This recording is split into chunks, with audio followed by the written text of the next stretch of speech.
AC, it is time to make our picks for Week 16 in the Canadian Football League. And after a truncated slate of, let's be honest, not very entertaining games last week, we have 4 on the docket this week that could all be incredible. We got rivalry games, we got playoff races.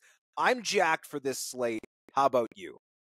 I'm super excited. Every single one of these matchups has something going for it, has an argument to be made for game of the week. And as you know, you can always expect Hodge to get the picks wrong and me to get the spread wrong on all of these matchups. I feel ripped because my record this year is not good, but every game, it seems, is decided in the last 2 minutes by a fluke play. So if this were any other year, I'd be really upset about my record. I'm still a little bit upset about it, but I'm trying to be nice to myself because these games are wild this year. But I digress. We'll get into the first one. The Toronto Argonauts are 6.5-point home favorites over the Hamilton Tiger Cats on Friday night as the team looks to exact revenge on its arch rival, who has upset them twice already this season. That's right, 2 of Hamilton's 4 wins have come at the expense of the Argonauts. This is the first and only meeting of the year between the two teams at BMO Field, however, where the Ticats will look to claw within 4 points of the Boatmen for third place in the East Division, having already won the season series. Toronto, however, can take a commanding 8-point lead in the standings with a win. Wynton McManus and Jared Brinkman are both back in the lineup for Toronto, while James Butler will start at running back for the Tabbies after sitting out the past 4 games as a healthy scratch. Who you got, JC? I've got the Argos because I think that it's too difficult for an underdog to sweep a 3-game season series, and I am buoyed by the fact that they are getting 2 legitimate defensive stars back in the lineup in Wynton McManus, who is the best linebacker in the CFL, and Jared Brinkman, who very quietly does not get enough recognition, is probably the best run-defending defensive tackle in the entire CFL as well. Those 2 guys are going to make a big difference for these Argos defense. The offense looked good against BC last week, and I think they will notch a victory here against the Tabbies.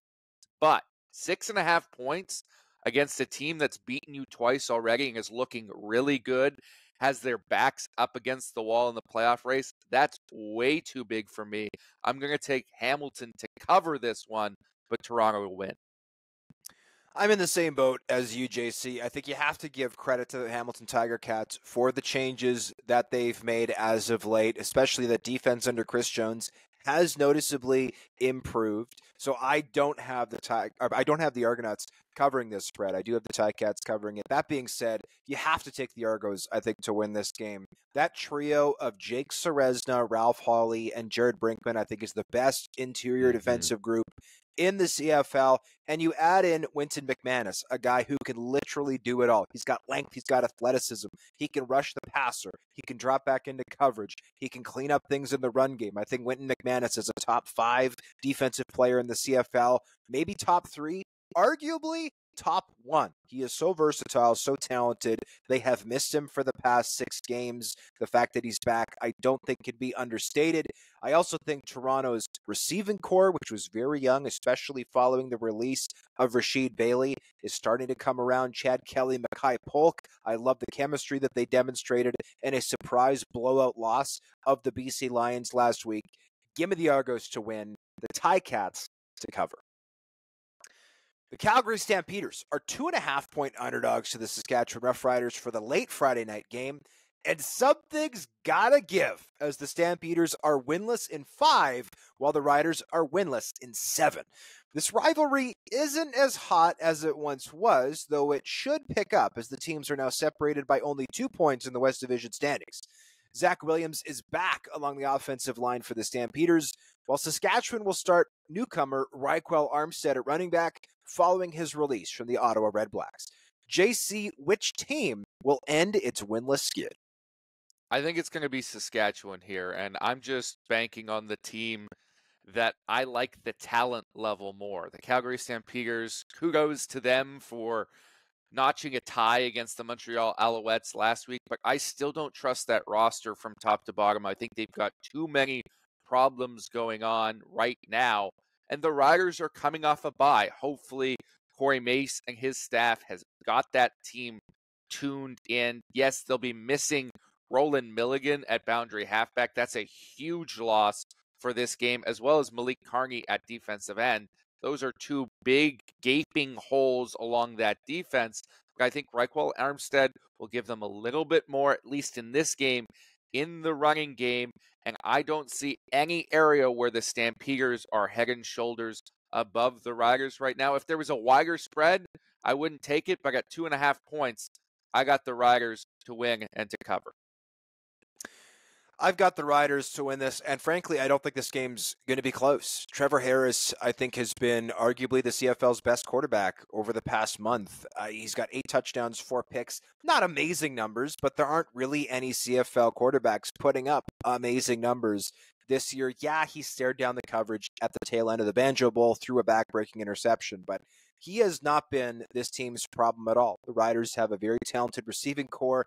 I think Reichwell Armstead, who is a bit of a berserker after the play, I think he's got his head in the right spot, at least right now, trying to prove the Ottawa Redblacks wrong for moving on from him. I think he's going to be running very tough behind a young Riders offensive line. And I am a little concerned about the Riders secondary without Roland Milligan Jr. Amari Henderson, to me, is not a halfback. Halfbacks you generally want someone who is a little bit lower to the ground, someone who's got a little bit more quickness. Amari Henderson, to me, is a lanky, straight line speed corner. Milligan is a huge loss for the Saskatchewan Roughriders. However, I simply don't think that the Calgary Stampeders right now can take advantage. Yes, they have Zach Williams back, who I think is a very underrated guard in this league, but the Stampeders have fallen and can't get up.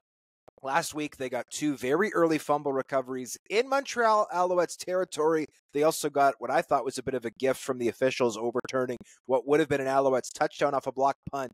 All of those breaks, they still couldn't get it done. Jake Mayer is still just checking this ball down time and time again. Otherwise, he's putting it in harm's way. Despite the loss of Roland Milligan, I think the Saskatchewan Roughriders will win this game. I don't think it's going to be particularly close in what will be their first post-Labor Day win since 2021. The Ottawa Redblacks are 2.5-point home underdogs to the Montreal Alouettes on Saturday afternoon. Well, they'll look to get their revenge after the Alouettes blasted them 47-21 in the only previous meeting between these two teams back in Week 3. Ottawa is 6-0-1 at home this season, though they'll be without star strong side linebacker Darius Pickett, as he suffered a ruptured Achilles last week. The Alouettes, meanwhile, look like they'll get star safety Marc-Antoine Dequoy back, as he was a full participant in practice on Wednesday after missing last week's game. JC, can the Redblacks stay undefeated at home? I don't think they can. The Montreal Alouettes have had back-to-back disappointing performances. They didn't rebound against Calgary like we expected them to, but in the Jason Moss era, we haven't seen them go 3 games without having a strong performance. I think he's going to get this team squared away for this week, and the absence of a Darius Pickett on that Redblacks defense is going to loom very, very large, because I think they are going to need to stop this Montreal offense, because the Montreal defense is going to stop them. That's a very good unit. Remains to be seen whether Lowell Uguak will be back in the lineup this week after being signed, or if he will wait another week to get readjusted. But if Marc-Antoine Dequoy's back, that is a huge boost to them. I think it's going to be the Alouettes who seize full control of first place in the East with a victory here. Despite the loss of a Darius Pickett, which I don't think can be understated, he is a top 5, maybe top 3, maybe top 1 defender in the Canadian Football League. I am taking the Ottawa Redblacks to win this game, and JC, I'm even taking them to cover the spread. I appreciate that this team was disastrous this past week, but Drew Brown has never had 2 bad games in a row. He bounces back from adversity. I want to trust him to do that against what is arguably the league's best defense in Montreal. I also think that the Alouettes offense has really been quietly anemic for the past month. Cody Fajardo is arguably the front runner for MOP, only because there aren't really any other candidates for MOP right now. But for the past month, he has strongly resembled the 2023 regular season version of Cody Fajardo, who is mediocre, not the 2023 playoff version of Cody Fajardo, who is exceptional. He has not done a great job of distributing the football. They are badly missing Tyson Philpott as their top playmaking receiver. They don't have Austin Mack in there. That has been noticeable as well. So for those reasons, I am taking the Ottawa Redblacks to bounce back big from last week. They haven't strung two bad games together so far this season. Last week was certainly a bad game. This week they're back at home where they play very well. I'm taking the Redblacks to win, upset the Alouettes, and cover the spread. The Edmonton Elks are 1.5-point home underdogs to the Winnipeg Blue Bombers on Saturday night in a game that will pin twin brothers against each other. Trey Ford will start at quarterback for the Elks, while Tyrell Ford will start at corner for the Blue Bombers. Edmonton is red hot and pushing for a playoff spot, having won 5 of their last 6 games, while Winnipeg is looking to take a stranglehold on first place in the West Division following BC's loss last week. Which Ford brother will get the win? Well, maybe this should feel more natural now at this point in the season, but it still feels weird to say, give me the Edmonton Elks and Trey Ford in the upset here. I think they are going to get their name right into the playoff conversation here with a victory over the first place Bombers. Trey Ford has shown every time he started a football game that he has electric playmaking ability. Yes, they're going to probably be without Javon Leake and Hergy Mayala, but that running game has proven it doesn't need Javon Leake. They can do it with Kevin Brown. They can do it with Justin Rankin if they need to. And with Trey Ford stretching the boundaries of the defense, a lot of things are going to open up. Heck, we may see McLeod Bethel Thompson in here at some point in this football game. I like the Elks that much. I think they are going to win by not a blowout, but a wide margin here. I'm taking the Winnipeg Blue Bombers to go into Commonwealth Stadium and get the job done. Stanley Bryant, who I think was sorely missed at times over the last few games, will be back at left tackle. They're also getting Kyrie Wilson back in the linebacking core. I think Kyrie Wilson, one of the more underrated players in the CFL, he is going to help account for the absence of Adam Bighill.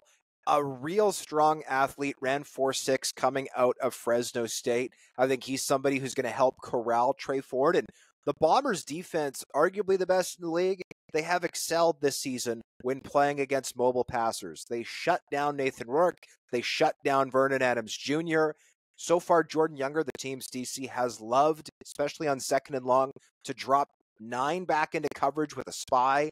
I think that is the perfect way to play Trey Ford, try to make him throw and try to make him throw into tight windows. I'm not saying the Elks have no chance to win this game. I've been very impressed with what they've done on the ground as of late, the offensive line. Their defensive line, I think, has the ability to give Winnipeg some headaches in this one, but with the injury situation with both teams, I like that the Bombers are starting to get some of their key veterans back. The Elks, a little more banged up right now. I'm going to take the Winnipeg Blue Bombers to win this in a close one, covering that 1.5-point spread. For JC Abbott, I'm John Hodge. Thank you for listening to our picks this week. Be sure to check us out on YouTube, comment, subscribe, give us a thumbs up, all of that good stuff. Enjoy Week 16. We'll be back with you next week for Week 17 in the Canadian Football League.